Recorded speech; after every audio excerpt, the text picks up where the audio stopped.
And so good morning again. You know who I am. So as we started talking last week, our theme for this month of July, throughout the Centers for Spiritual Living, is whole no matter what. Whole no matter what. And, the core of that just being this idea that we talk about all the time, that at some level, below the surface level of reality, beyond what we see, feel, think, and experience, beyond the world of our senses, there is an innate perfection that lives in the heart of every being, that lives as the core beneath existence.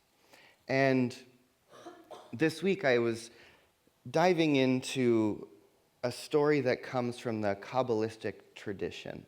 And, if you look at many of the traditions of the world, even the Abrahamic religions, Judaism, Christianity, and Islam, there often tends to be a mystical side or a mystical branch of many of the world's traditions, right? So for Christianity, the mystical Christianity is Gnosticism, which is really the original teachings of Jesus, and then Christianity sort of emerged over the next couple thousand years. And some would actually say that the early religious science was also Christian mysticism, which became Centers for Spiritual Living. Mystical side of Islam is Sufism. We know about that in this community. And then the mystical side of Judaism is Kabbalah. And there's a teacher that comes along, a rabbi sometime in the 16th century, and he brings this beautiful story about the creation of the universe. And it starts off with the infinite, just being infinite. As you do when you're God. And the thing about being the one being the infinite, all that there is there's probably not much to do if you're the only being in all of existence, right? And so at some point in eternity, the one withdraws itself from itself. It withdraws. It doesn't go anywhere, but it sort of covers itself up and hides a little bit. And in that withdrawing, this great void is created, and that void becomes what we think of as the universe. And when the void is created, then the infinite one, Spirit, God itself, creates these 10 vessels that represent the 10 sephirot, or what we would call in science of mind, the qualities of God. So the divine qualities get separated out from the one. And there are 10 vessels that get set out. And then the one decides to shine its light into the universe to seek to fill up those 10 vessels. And in a sense, those 10 vessels are to be individuals, beings, right? Separating the oneness into difference. But as it shines its light into the vessels are young, they're new. You ever made something, like try to art or to paint something? The first thing you ever make, it's not always the best, right? So these vessels are God's first attempt at creation, really. And the light gets shined into the universe to get poured into these vessels, but the light is so bright, the light is so powerful that the vessels shatter. And little pieces of the vessels get spread out all over the universe. And the light gets infused in each broken piece. And that becomes the story of creation. That every separate thing in the universe comes from this initial shattering, right? Of this experience where the one decides to withdraw from awareness, withdraw from visibility, and in that void seeks to create a place for relationship, a place for interaction, a place to hold the light, to perceive the light, to interact with the light. But in that process, a great shattering happens. And I love this idea in a sense that the universe gets created out of a fracture, that there's a great breaking apart. And if you think about the Big Bang, right, that's one theory that we're sort of unraveling currently in science, but this idea of the Big Bang, right, that first moment of existence where all things just burst into infinite beingness, and all the little particles and all the little things get separated out. And then after the breaking, after the shattering, after all the pieces get dispersed across the universe, something else starts to happen. And there's the coming back together. And that's the third part of that story in the Kabbalah. First, spirit withdraws. Then there's a fracturing. And then there's the process of repair. And the process of repair is all about finding the little pieces and seeing how we can put them back together. And that the whole story of humanity is we're the part where the universe starts to try to put itself back together again. Right? And the phrase in Hebrew is tikkun olam, repair the world. And that became, in my contemplations this week, that story came up as a great metaphor for us for this moment that we're living through, right? Or whatever it is you might be going through in your own life, whatever might feel broken, whatever things might feel shattered or in a state of disrepair, that becomes the place of our spiritual work.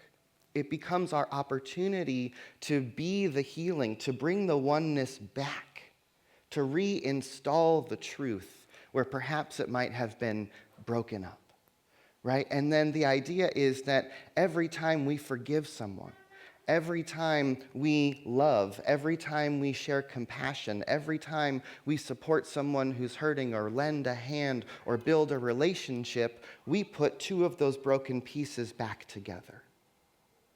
Can you feel that? And so it feels like this beautiful this inspiration and this invitation for us to look at our individual lives and remember that we are being invited to be the repairing of the universe. And that in the breaking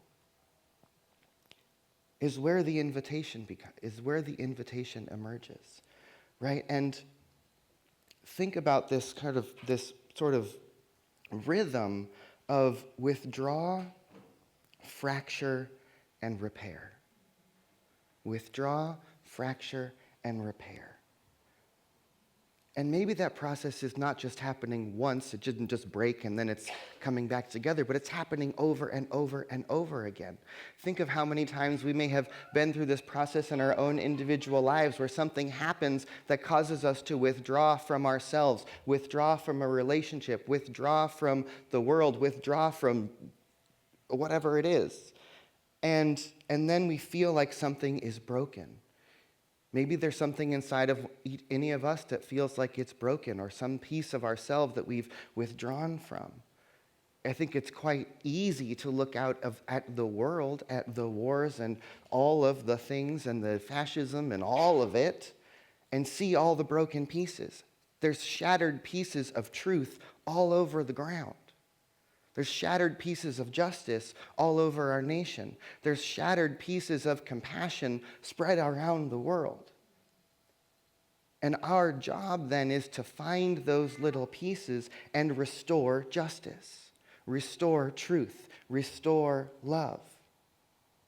And when we come into the practice of doing that work with each other, doing that work in community, and we are restoring the broken pieces wherever we find them scattered about our lives, scattered around our world, as we start to do that, we put the vessels back together.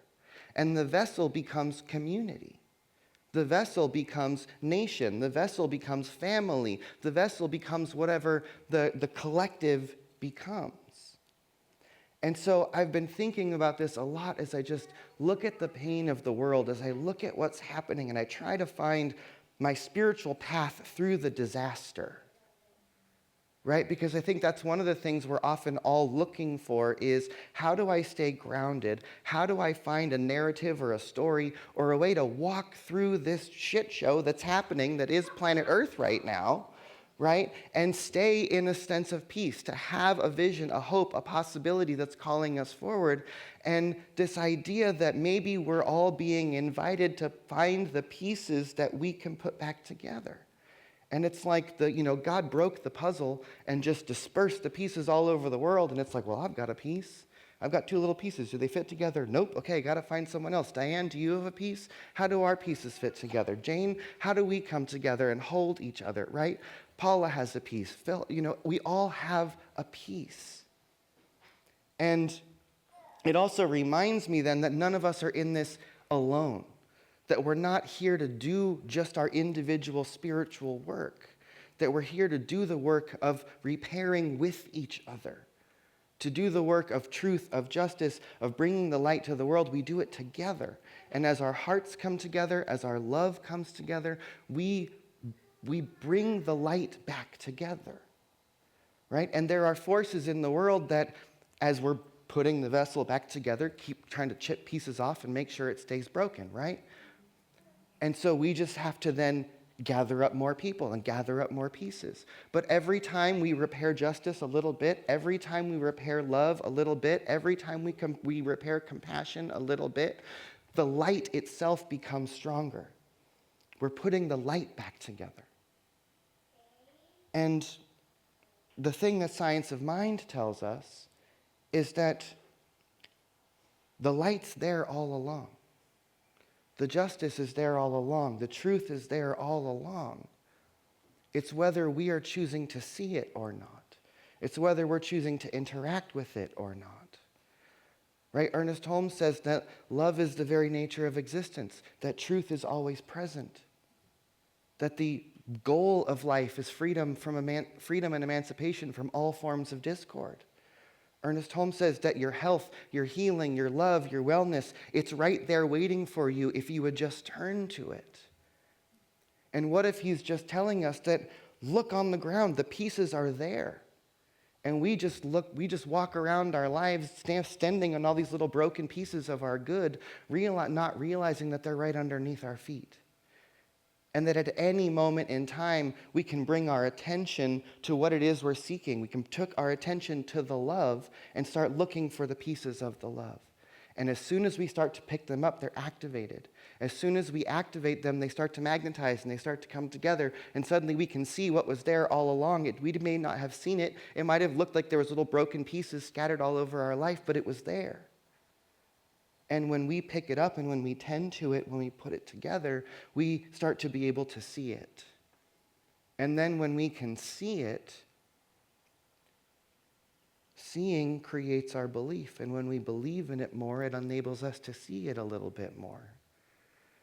Right? Have you ever been, walking on a beach looking for a certain kind of shell or glass or something? And at the beginning, it's like you don't see, I don't know if there's any of it out here. Is there any sea glass on this beach?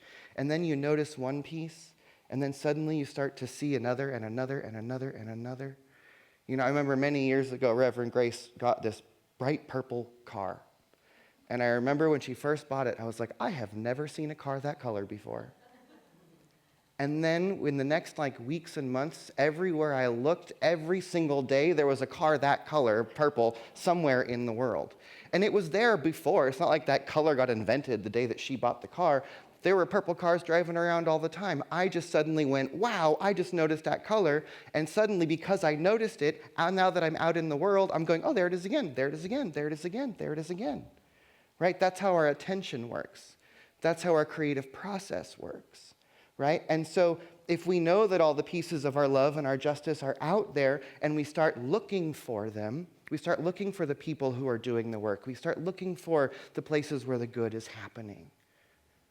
Right? But we also have to remember that we live in this very interesting, convoluted moment where there are powers that be, the media and all of that want to hype up the stories of the fracture. Right? The fracture sells.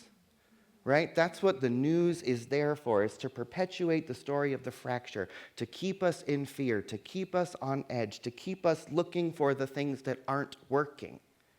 And so if we bring up all the things that aren't working, if we talk about all the people who are doing the horrible things, if we pay attention every single day to all the things, all the dominoes that are falling, guess what? As you look out in the world, you're going to go, there it is again, there it is again, there it is again. It's happening, it's happening, it's happening.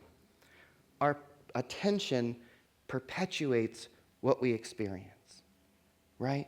And if we want to perpetuate the healing, then we need to participate and give it our attention, right? And use every little thing that comes our way as an invitation to look for the little pieces of light Because in that story of the fracturing of the vessels, there's a spark of that light that gets infused in each and every little broken piece. So no matter how broken or horrible a situation or an individual seems to be, we also need to remember that in every broken piece, the light is in there somewhere. And maybe in that moment, that individual, that situation, the light has been forgotten. It has seemed that it has withdrawn itself, but it hasn't gone anywhere, right? Even in, the Donald Trumps of the world, right? Down in the core of the soul, that little spark of divinity is there. It may seem like God has withdrawn itself. It may seem like the self has forgotten itself. It may seem like the brokenness is what's showing itself. But down in there somewhere, there's a spark of divinity. And if we're willing to look for that, wherever in the most difficult places, if we're willing to look into the most difficult places in our lives and in the world and look for that little spark, that is how we engage in the process of putting the vessel back together. By looking for it. By choosing to claim, know, and declare that there is some good here. And I may not always be able to see it. I may not always know it in every moment. But I continuously choose to look for the good. Right? And, even the most horrible things in the long arc of history oftentimes lead us to better outcomes, right? I'm not saying that there's good in the moment, that the bad things that are happening, I'm not saying that they're good, but I'm saying that if we look to it, if we really look to it, I know that in my own life, the worst things that have happened to me over the course of my existence on this planet as this person, this time, the worst things that have happened to me have shaped me and become the best thing that ever happened to me. They've caused me to make the shifts, the changes, the evolution that I would never have made if those things did not happen. Right? And so sometimes our greatest pain is the doorway to our greatest outcome. And it's hard to see that in the moment. And it's not to spiritualize and sort of positive wash the bad things. But it's to give us a mind that is capable of moving through it and seeing and believing that there's something on the other side.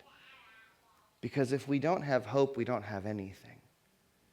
And we have to be willing to dream and know that there's something on the other side of whatever it is that we're moving through that's growing us. And that when we choose to look for the good, to be the good, we bring a little bit more light into the world. And we bring a little bit more light. And we bring a little bit more light. And this is how we heal ourselves. This is how we heal each other.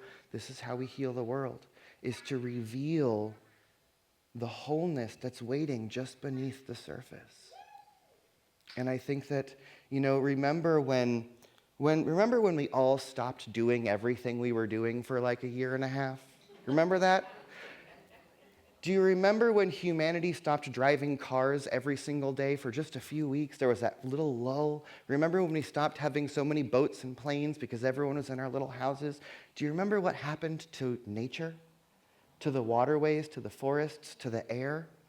The wholeness, the health of the planet is just beneath the surface. And as soon as we stop doing whatever it is that we're doing that negates the wholeness, it just comes right back. It's waiting just beneath the surface, right? And so when we heal, when we stop doing all the things, whether it's the war, whether it's the oppression, whether it's the fascism, whether it's the environmental degradation, whatever it is, the story you tell yourself, the self-talk, right? The perpetuating beliefs that maybe we keep our own selves feeling broken, as soon as we stop it, the wholeness will come right back up. Right? And so let us take in this idea this week that everything is our opportunity to just put the wholeness back together. It's just there waiting for us, right? And, it's like you know what kintsugi is? It's a Japanese art style where you take a broken glass or a teacup and you mend it back together with golden glue, right? That's your job. Your spiritual practice, your belief, your meditation, your prayer, your affirmations, your positive thinking, that's your golden glue, folks. And as you walk around the world and pick up little pieces of the brokenness, take your golden glue, your prayer, your meditation, your chanting practice, whatever it is, and put those pieces back together. And remembering that in kintsugi and in Japanese art, the repaired vessel is way more precious and worth more than the original one. And maybe there's a greater version of humanity that is waiting to emerge. And that it'll be in all of the places of our brokenness where we see they become the places that reflects the light the most. Because whenever spirit withdraws itself, or there's the appearance that the good has gone away, that's our opportunity to shine the light. And remember that the light is so strong that anything that's not pure and perfect or like itself will shatter in its presence. And so if we can claim that light, that love is our power, and know that the structures of oppression, the structures of war, the structures of the degradation of the earth and of humanity are impure forms, and that if we truly pour our light into them, they too will shatter. And the light can then be freed to reveal itself again. This is our work, my friends. Take a deep breath. And let it go. If it's comfortable, close your eyes and breathe again. And as we breathe together, I just invite us to drop into a space of remembering the One, the infinite, the one who is life itself.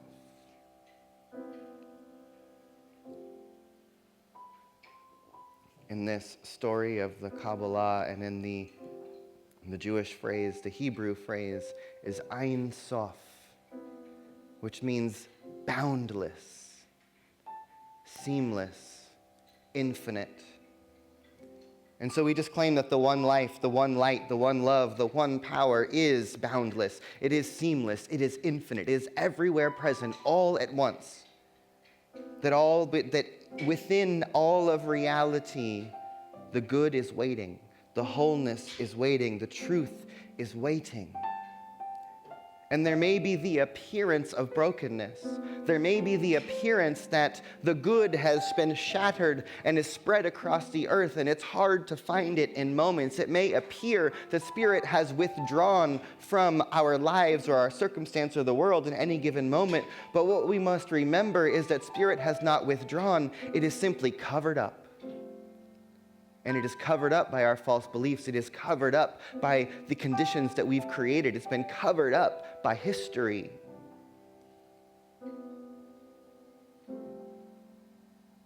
And as we begin to take this on, we can remember in this moment that our job is to begin to walk around this world looking for the little pieces of truth, the little pieces of justice, the little pieces of light and love that are scattered around the world. And we remember that each one of us then are also little pieces of that wholeness. And so as we come together in love and in relationship and in community, as we come together and gather, as we march, as we protest, as we build justice, as we call for new systems, as we vote, as we purchase, as we move around the world, let us remember that everything that we do can be part of this repair process. Let our spiritual practice to be repair ourselves, to bring our own pieces back together, to remember our wholeness. And as we do that, we can then see the wholeness within each other. And we can begin to bring back the truth that's been here all along. It's just waiting for us to claim it, to see it, to live in it. And so let us hold this vision that as soon as we, humanity, collectively turn our minds to the direction of our good, that it is ready and waiting to reveal itself. And perhaps on the other side of this healing process, on the other side of this repairing process, on the other side of putting ourselves and the world back together, perhaps there is a more beautiful version of life on earth. Perhaps there's a more harmonious relationship with the ecosystem. Perhaps there's a greater sharing and caring of resources. Perhaps there is a greater love of humanity sharing and caring for itself. Perhaps there's an erasing of borders. Perhaps there is a love that is ready and waiting to have its way with us. So let us choose in this moment to be open to it, to be grateful that we are here in this moment right now. Let us be grateful for everything that comes our way, because we know that everything that comes our way is an invitation. That everything that comes our way is a piece of a bigger puzzle, and that we are constantly looking for how those pieces fit together, for where the wholeness is ready and waiting to reveal itself. We are waiting for it. We are looking for it. And in that process, we then become it. And so let us remember that we are being breathed in this moment by that one life. That in every moment, Spirit withdraws and then returns. As we breathe out and breathe in, we are being breathed by God. We are being lived by the universe. And in this moment, we are waking up to the truth of who we are. Each one of us, the light of who we are is waking up a little bit more. The love of who we are is waking up a little bit more. And that as we do so, the pieces start to come together, and the picture of our wholeness is revealed. So for this and the more, let us just be grateful for the opportunity to be in this practice of looking for good and looking for God everywhere, every when, every day, and everyone. And so breathe in and let go as we let it be. And so it is.